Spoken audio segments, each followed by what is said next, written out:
Très bien. On passe maintenant pour le document numéro 2. Alors, nous avons, on va faire la même chose. On va lire le titre et on passe pour la comparaison entre les deux. Très bien. Donc, résultat de l'imagerie par résonance magnétique de la colonne vertébrale, c'est-à-dire la moelle épinière. Alors, on a l'IRM ديال le cerveau كملنا منها وهنا عندنا l'IRM ديال la colonne vertébrale ديال l'individu numéro 2 ou bien B, l'individu B. Très bien. Donc, l'image en gauche, c'est une image pour un individu en bonne santé. Regardez, alors, elle présente ici les vertèbres et elle présente la moelle épinière. Elle est toute normale. Très bien. Mais l'individu B, au niveau de l'image à droite, vous avez les vertèbres et la moelle épinière, mais vous avez quelque chose qui cloche ici. Donc, c'est une blessure. fait le cerveau. Donc, une blessure ou bien une lésion au niveau de la moelle épinière. Très bien. Donc, هنا غادي نجيو نديرو la même chose. L'image de la moelle épinière de la personne B et l'image de la moelle épinière de la personne en bonne santé. Donc, on va faire une comparaison. Alors, هذا سؤال اللي هو سؤال تاني فيه deux parties A et B. Comparaison entre la personne en bonne santé et l'individu A. وهنا نديرو comparaison de la moelle épinière chez l'individu B en bonne santé et l'individu اللي عنده مشكل ديال la paralysie. Très bien. Donc, هنا, on va faire la même chose. Donc, on va faire la même chose par rapport aux individus en bonne santé. Le patient en bonne santé, le patient B présente une lésion dans la moelle épinière ou bien au niveau de la moelle épinière. Très bien. Donc, je عرفنا لحد الآن عرفنا بأن هاد la personne اللي عندها الباراليزي في la moitié droit du corps وعندها مشكل في le cerveau, lésion cérébrale. Ou la personne اللي عندها paralysée des membres inférieurs avec perte de sensibilité générale au niveau des membres inférieurs عندها مشكل في la moelle épinière. Très bien. Donc هنا غادي ندوزو للسؤال اللي هضرت عليه قبيله اللي هو التأكد من l'hypothèse. Donc on va déterminer شنو هي l'hypothèse اللي حطينا وكانت صحيحة. Très bien. Donc إلا خدينا l'individu A فعطينا deux hypothèses يا إما lésion cérébrale يا إما lésion des nerfs. Ou l'IRM ديالو بينات بأنه عنده une blessure au niveau de l'hémisphère gauche du cerveau. Donc l'hypothèse اللي صحيحة هي هذه.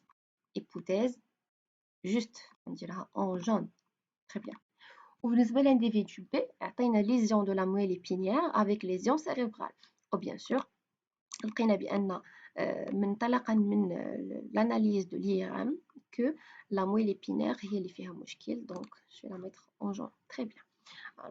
Alors en fonction des résultats de l'imagerie cérébrale et de la moelle épinière, déterminer l'hypothèse correcte pour chaque personne. Donc, on a déjà déterminé le truc.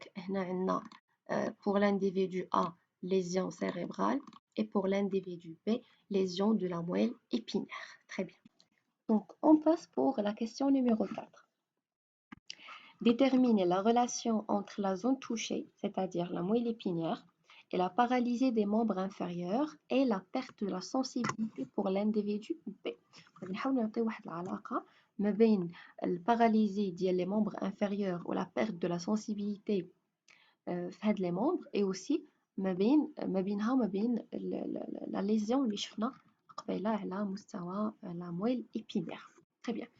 Alors, donc une lésion au niveau de la moelle épinière, qu'est-ce qu'elle va empêcher? Donc, elle va empêcher d'une part la transmission des influx nerveux moteurs nécessaires à la motricité volontaire des membres inférieurs du corps. Donc, elle dit la première chose. أولاً ما غيبقاوش يدوزو لنا les influx nerveux moteurs. Donc, paralysie ديال les membres inférieurs du corps. وثاني حاجة la transmission des influx nerveux sensitifs vers les aires correspondantes et par conséquent la perte de la sensibilité consciente. Alors, مثلا إلا كانت شي حساسية على مستوى لي مومبر انفيريور نورمالمون غتنشأ سيالة العصبية حسية، ثم تنقل على مستوى الألياف في اتجاه لا مويل إبينيير، ابخي au niveau غتمشي au niveau du cerveau.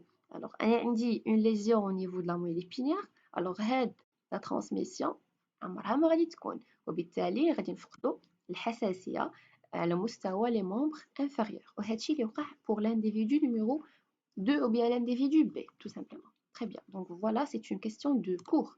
Alors, هنا خصني نكون أنا قاري الكور ديالي مزيان، نعرفو أشنو كيقول. Très bien, je passe. La question 5. Réaliser un schéma expliquant la relation entre la zone lésée et la paralysie du côté droit du corps du patient A. Très bien. Donc, dans les cas normaux, qu'est-ce que nous avons? Nous avons tout simplement le cerveau. اللي غيعطينا يعني سيالة عصبية حركية غتنشأ على مستوى الدماغ au niveau du cerveau، ثم il va passer par la moelle épinière et après elle va passer au niveau des membres اللي هما les muscles باش يعطيوني واحد الحركة. دونك هذه الحاجة العادية ولا الكا العادي، ولكن في لو كا ديال l'individu A ديالنا عنده un petit problème اللي هو une blessure au niveau de l'hémisphère gauche ديال الدماغ ديالو. alors هنا طبعا بما اني عندي مشكل في لابارتي غوش، دونك ديك لابارتي غوش جامي غيكون عندي فيها ان فلو نيرفو موتور، جامي. دونك انا عندي اون ليزيون ديجا، عندي ان بروبليم au niveau de l'hémisphère gauche، دونك ما غيخرجش منها لانفلو نيرفو.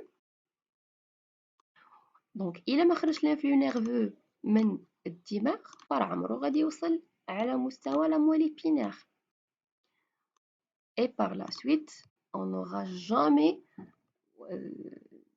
واحد الحركة ولا واحد لو موفمون au niveau ديال لي موسكل. دونك شنو غيوقع؟ طبعا حتى شي موسكل ما غادي يبقى كيتحرك، اي دونك غتولي عندي اون paralysie au niveau du côté droit du corps pour le patient A. Très bien. دونك هادي schéma qui résume le truc كامل على le problème de paralysie chez l'individu A. Très bien. Donc vous voyez que l'exercice, ou bien pardon, la question 4 et la question 5, ce sont des questions de cours, des questions directes de cours. Donc il faut bien se préparer pour l'examen. Alors c'était tout pour la correction de l'examen de 2019. Et on se verra, Inch'Allah, dans une autre vidéo pour la correction d'un examen. Je crois que ce sera un examen de la région de Casablanca.